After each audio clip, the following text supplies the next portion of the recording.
മുസ്ലിം ലീഗിന് 7 മന്ത്രിസ്ഥാനത്തിനൊരു അർഹതയുണ്ട് എന്ന് മഞ്ഞളാംകുഴി അലി MLA പ്രതികരണം. എന്നാൽ തനിക്ക് 5-ാം മന്ത്രിസ്ഥാനം നൽകിയപ്പോൾ UDF ഘടകകക്ഷികൾ പോലും മോശമായത് ചിത്രീകരിച്ചു. ഇതിലേറെ വേദനയുണ്ടെന്നും മഞ്ഞളാംകുഴി അലി പറഞ്ഞു. 2011 UDF മന്ത്രിസഭയിലെ 5-ാം മന്ത്രി പദവിയിലൂടെ വിവാദത്തിലായ മഞ്ഞളാംകുഴി അലിയാണ് ലീഗിന് കൂടുതൽ പദവിക്ക് അർഹതയുണ്ടെന്ന് വ്യക്തമാക്കുന്നത്. സത്യം പറയുകയാണെങ്കിൽ നമ്മളതിൻ്റെ കണക്കെടുത്ത് പരിശോധിക്കുകയാണെങ്കിൽ മുസ്ലിം ലീഗിന് 5, 6, 7 മന്ത്രിമാർ കിട്ടേണ്ട ഒരു ഇതുമില്ല, കിട്ടേണ്ടതാണ്. അത് നിയമപ്രകാരം കിട്ടേണ്ടതാണ്.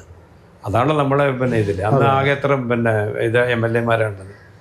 അപ്പോൾ അതിങ്ങനെ മുസ്ലിം കൂടുതൽ വരും എന്ന് ഭീഷണിപ്പെടുത്തിയിട്ട് നിൽക്കുന്നതായിരിക്കും, എനിക്കറിയില്ല. 5-ാം മന്ത്രി പദവി ലഭിച്ചപ്പോൾ UDF ഘടക കക്ഷികൾ പോലും മോശമായി ചിത്രീകരിച്ചു. വല്ലാത്ത ദുഃഖം തോന്നിയിരുന്നു, ഭയങ്കര സങ്കടം തോന്നി. ഞാൻ ഒരിക്കലും എനിക്കൊരു മന്ത്രിസ്ഥാനം വേണമെന്നോ ആവശ്യപ്പെട്ട് ഇങ്ങനെ നിർബന്ധിച്ചവർ കൂടെ നിന്നിട്ടുണ്ടായിരുന്നു. അതിൻ്റെ എതിർപക്ഷക്കാരുണ്ടല്ലോ, അല്ല കൂടെ നിൽക്കുന്ന തന്നെ മറ്റുള്ള ഘടക കക്ഷികൾ, അത് വളരെ മോശമായിട്ടാണ് അവർ അതിനെപ്പറ്റി സംസാരിക്കാൻ തുടങ്ങിയത്. അപ്പോൾ അതിൻ്റെ അടിസ്ഥാനത്തിൽ അത് വലിയ എനിക്ക് വല്ലാത്ത സങ്കടം തോന്നിയിരുന്നു, ഭയങ്കര വിഷമം തോന്നിയിരുന്നു. പിന്നെ തങ്ങളൊക്കെ ബഹുമാനിച്ചത് കൊണ്ട് പോയി ഈ സ്ഥാനം ഏറ്റെടുത്താൻ നിന്നതാണ്. അല്ലാതെ ഒരിക്കലും ഞാൻ അതിലേക്ക് പോകാൻ അന്ന് അങ്ങനത്തെ ഒരു പൊളിറ്റിക്കൽ ഇതായിരുന്നല്ലോ.